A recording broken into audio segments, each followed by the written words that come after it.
मेरे प्रिय भाई और बहनों, हम सभी लोग विश्वासी हैं, मसीही हैं, और हम में से अधिकतर लोग प्रार्थना में समय बिताते हैं।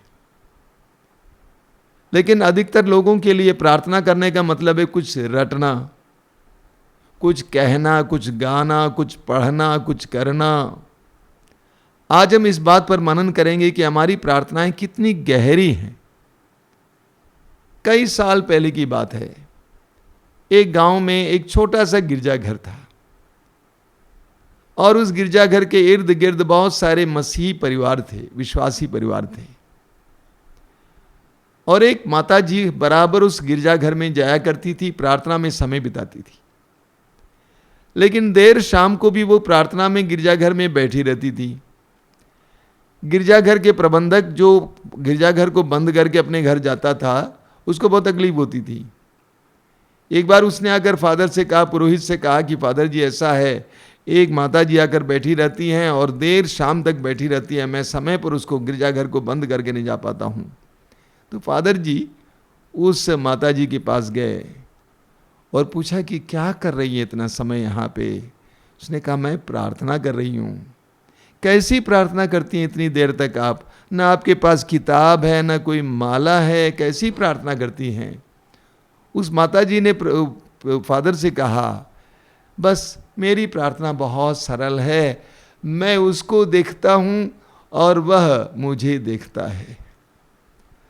मैं उसको देखता हूँ और वह मुझे देखता है।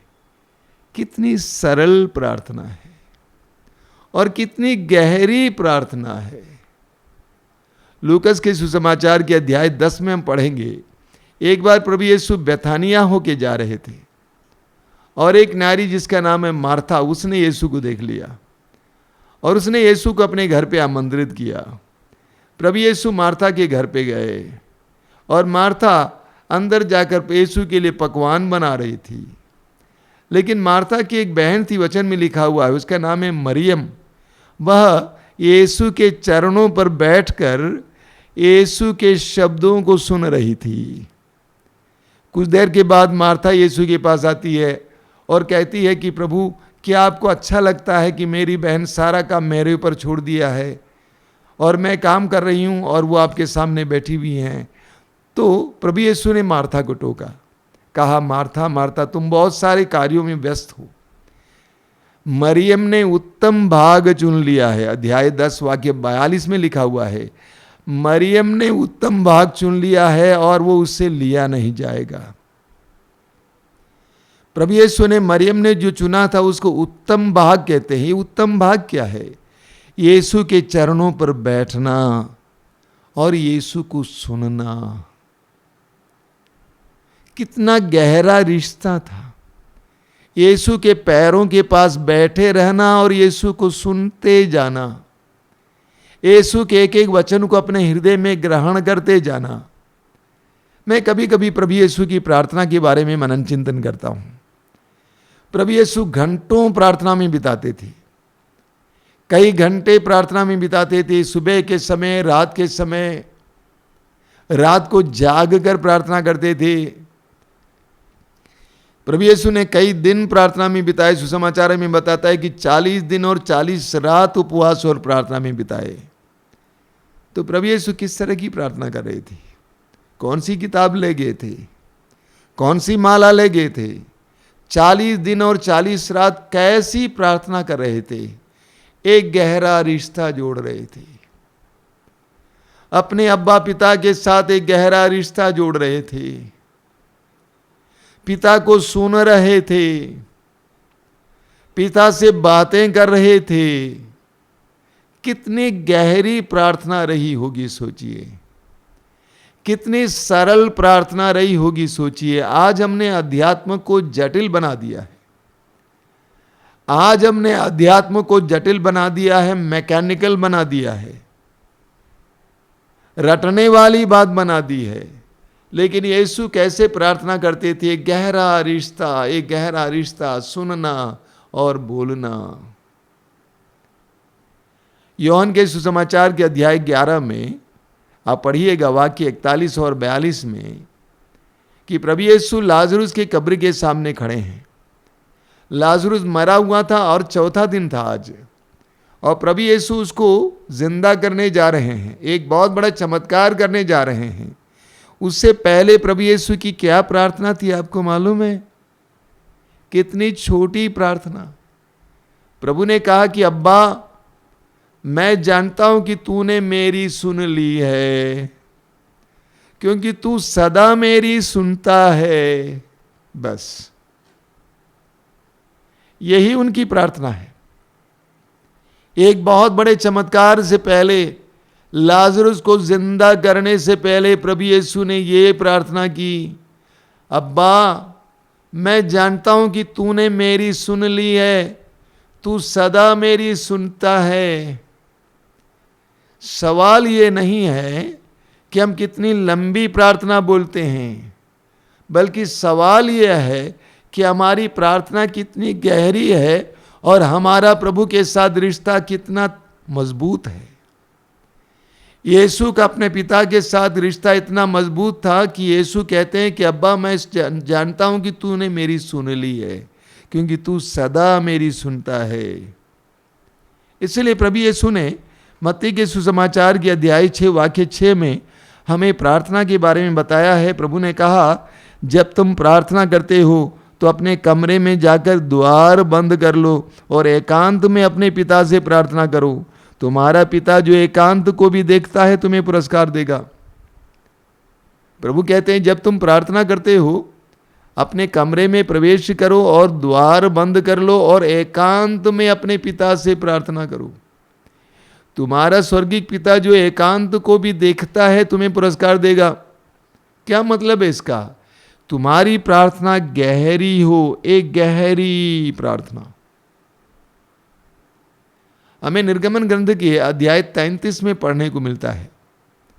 वहां पर हम पढ़ते हैं कि मूसा, इस्राएली जनता मूसा के नेतृत्व में मिस्र देश की गुलामी से अपने स्वदेश की ओर जा रही है, और जहां कहीं भी वे पड़ाव डालते थे, तंबू खड़ा करते थे, मूसा एक छोटे से तंबू को लेकर दूर जगह पर खड़ा करते थे, और उस तंबू को मूसा ने दर्शन कक्ष नाम रखा।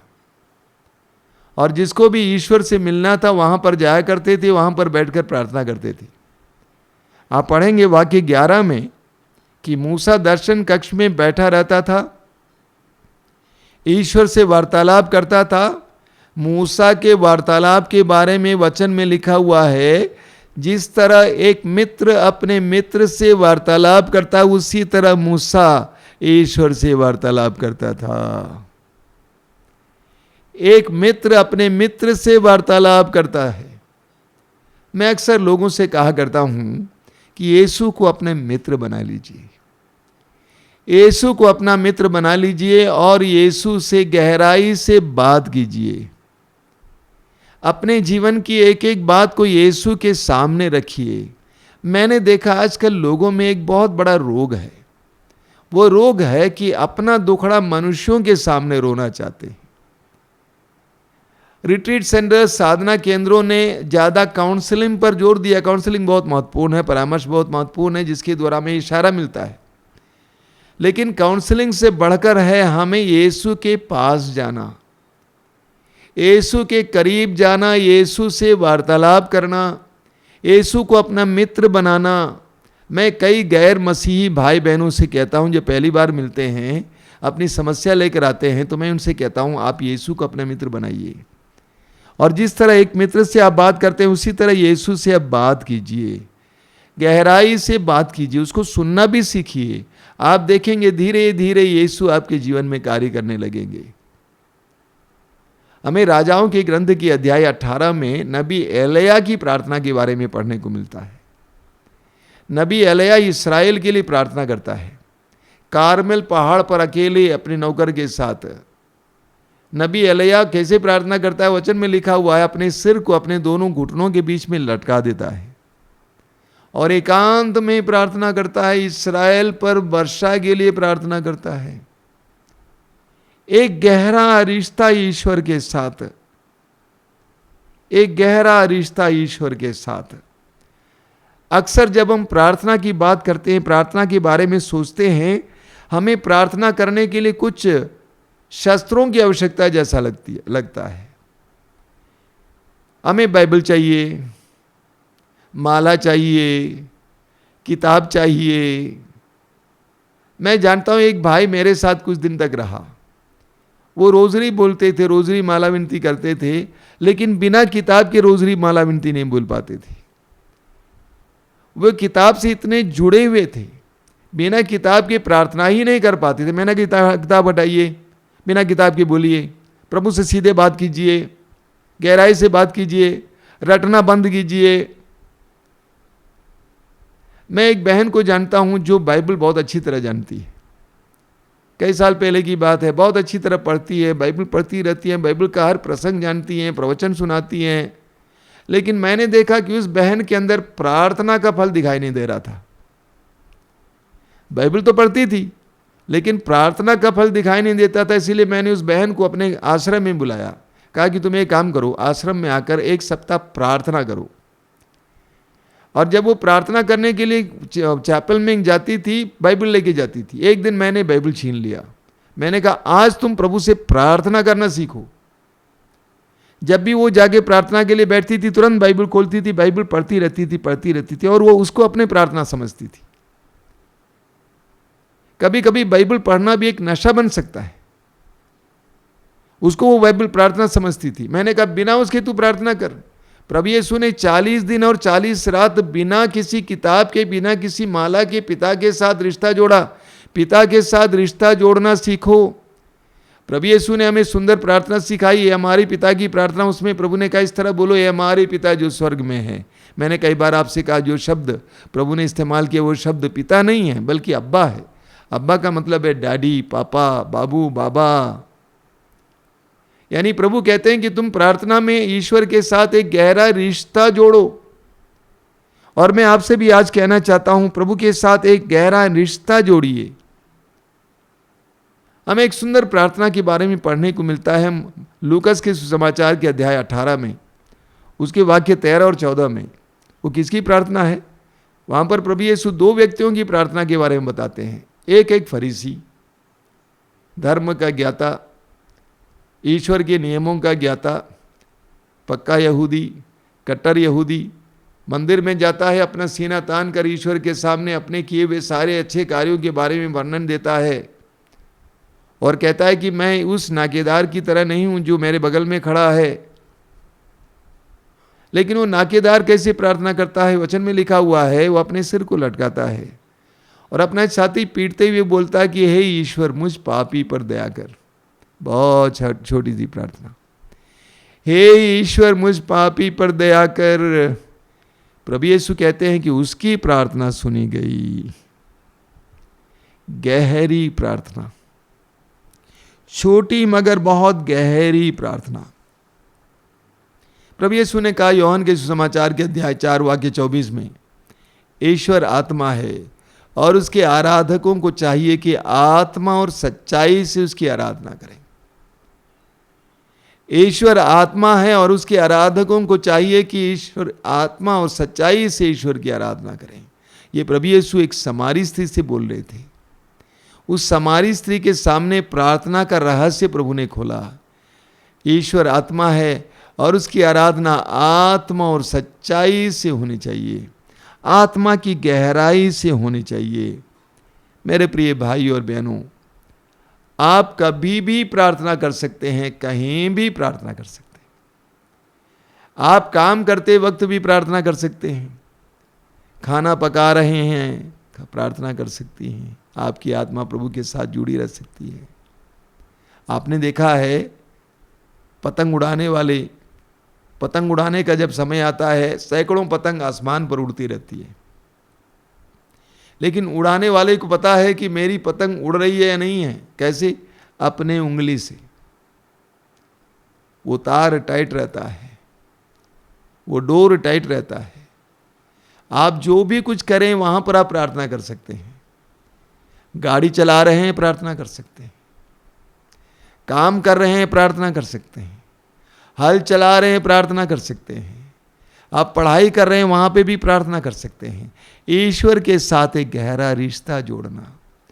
आप कभी भी प्रार्थना कर सकते हैं और कहीं भी प्रार्थना कर सकते हैं। कोई चैपल या गिरजाघर होना ज़रूरी नहीं है।